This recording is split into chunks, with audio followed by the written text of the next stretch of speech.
कौन है वो पांडव जिनको जाना पड़ा अकेले वनवास? आखिर किसकी गलती के कारण गए 12 वर्ष के वनवास में? चलिए जानते हैं। दोस्तों, वैसे देखा जाए तो महाभारत की कहानियों में ऐसे कई दिलचस्प पात्र और किस्से छुपे हैं जिनको शायद आज तक कोई जान नहीं पाया है और आज भी वे एक रहस्य की परत लपेटे हुए हैं। लेकिन आज हम आपको महाभारत काल से जुड़े अर्जुन और युधिष्ठिर का एक ऐसा दिलचस्प किस्सा सुनाने जा रहे हैं जिसको सुनने के बाद आप शायद चौंक जाएं।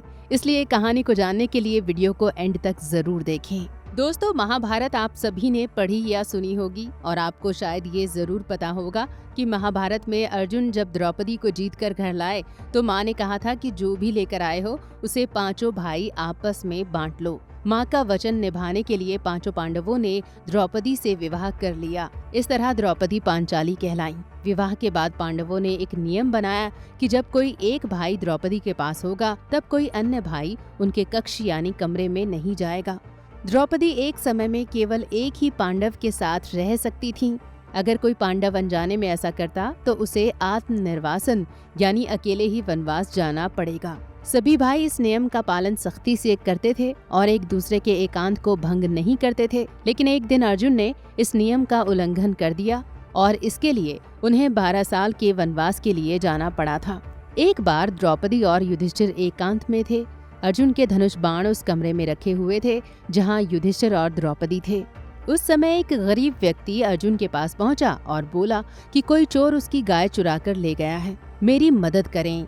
अर्जुन इस व्यक्ति की मदद के लिए अपने धनुष बाण लेने युधिष्ठिर द्रौपदी के कमरे में चले गए। अर्जुन ने उस गरीब की मदद तो कर दी, लेकिन पांडवों का बनाया हुआ नियम भी तोड़ दिया था।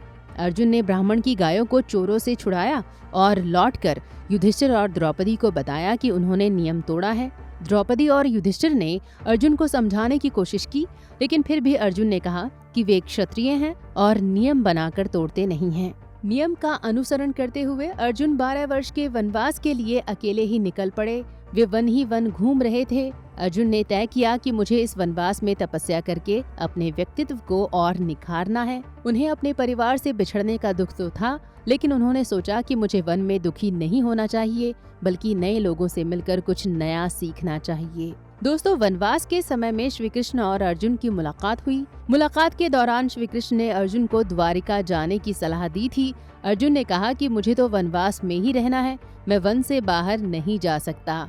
श्री कृष्ण ने अर्जुन से कहा कि वन में घूमो और नए नए स्थानों का, नई नई विद्याओं का ज्ञान प्राप्त करो। जब हम यात्रा में होते हैं तब हमें लगातार नया सीखते रहने की कोशिश करनी चाहिए, तभी यात्रा का लाभ मिल सकता है। वन तो तुम देख चुके हो, अब तुम्हें द्वारिका इसलिए ले जा रहा हूँ ताकि तुम एक नई नगरी देख सको जहाँ तुम्हें और नई बातें सीखने को मिलें।